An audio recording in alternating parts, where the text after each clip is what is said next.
Hi, welcome back. We're up to part 3. We've covered 2 preventive strategies so far. The first one being that positive attitudes are going to bring a positive result.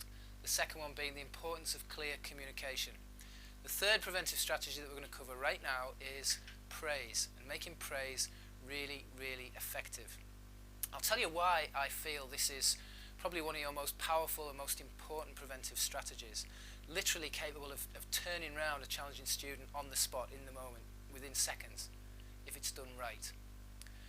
I set behaviour needs up around 5 years ago, and not being a particularly gifted businessman, I really struggled at first to get to grips with all the various procedures and all the legal issues and all the technological issues of setting a business up online. I found it all very, very difficult, and I had a very steep learning curve. And the business basically consisted of me on my own, driving up and down the motorway to deliver training in schools, and then coming back at night and working all night often to try and get the online side of the business running smoothly, so delivering resources and sorting out the email marketing and all these different technological things that I really didn't have a clue about.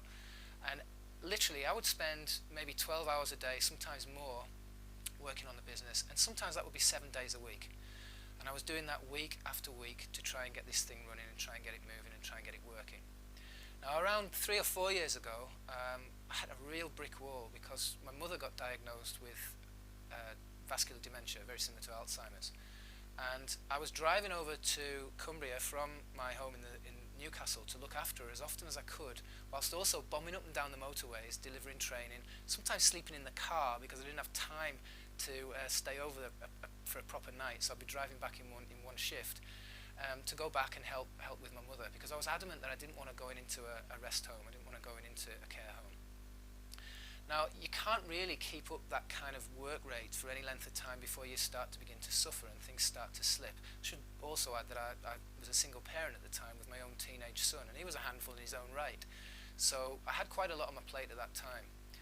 And eventually I got to the point where something was going to have to give.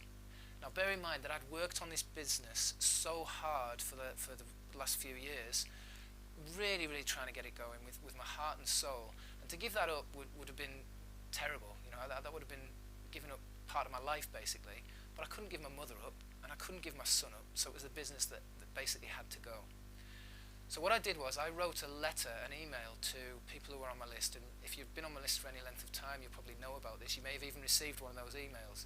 But it basically said that I'm going to have to shut the business down. I'm going to close down because I've got issues to deal with at home, and I'm afraid I can no longer send out the emails, I can no longer keep producing the products that I'm producing.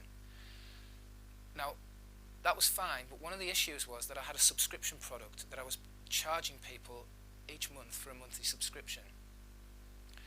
And I couldn't believe that once I sent that email out, I actually had people writing me emails saying, listen Rob, don't worry about it, just get things right with your mother, and then when you're ready, when you can get round to producing the materials again, just produce them then, that's fine. We'll actually keep paying you for now.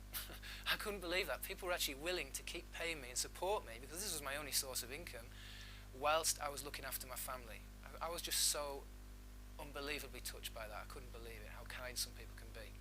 Anyway, after about 2 or 3 months, it was obvious to me that I wasn't going to be able to get back to the business. I wasn't going to be able to get it up and running and start producing materials anytime soon, because things were deteriorating badly at home, and I needed to give my mum pretty much full on 100% care. She was in a pretty bad way. So I wrote another letter out saying, look, I've had to close the business down. I stopped taking payments from people, and I completely shut it down for a while, which was good for me because I had a complete rest and I could focus on family. It was hard on the people who were expecting materials, but at least we'd stop the payments. Now, after 3 or 4 months of not receiving any money, remember this was my sole income, and there is a point to this story, bear with me, things started to get very, very difficult. There's an old saying that you're only 3 paychecks away from the poorhouse or the gutter, and believe you me, it's not far wrong. Because after 3 months, the car repayments start coming in, the mortgage repayments start coming in, and people start getting very heavy. People start threatening to turn off your gas and your electric. We actually went for 2 weeks solid, without any food in the fridge at all. I was relying on friends dropping food off. I was actually hiding under the table from bailiffs who were knocking on the door. This was about 6 months in.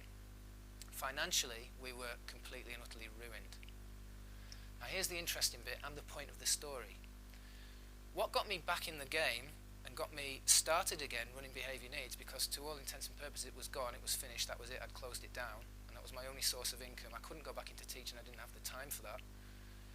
What got me back into the game was not the threats of cutting off my electricity, or the gas, or repossessing the car, or even taking our home. It wasn't the threats of punishment.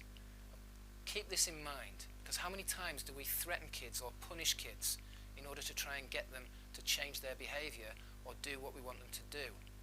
Those things didn't work. I couldn't care less. I'd reached the end of my tether. Take the house. I really don't care. Take the car. Does it matter? I really couldn't care less. How many of your kids respond like that when you threaten them with another detention? So what? Do it. I don't care. Because when they get so low, nothing else matters. So you can heap as much punishment on as you like, and it really isn't going to work. It's not going to make a damn bit of difference. And that's the situation I was in. I couldn't care less. I've got bigger fish to fry. I've got other things to worry about. Thank you very much. What did get me back in the game, and I say this hand on heart,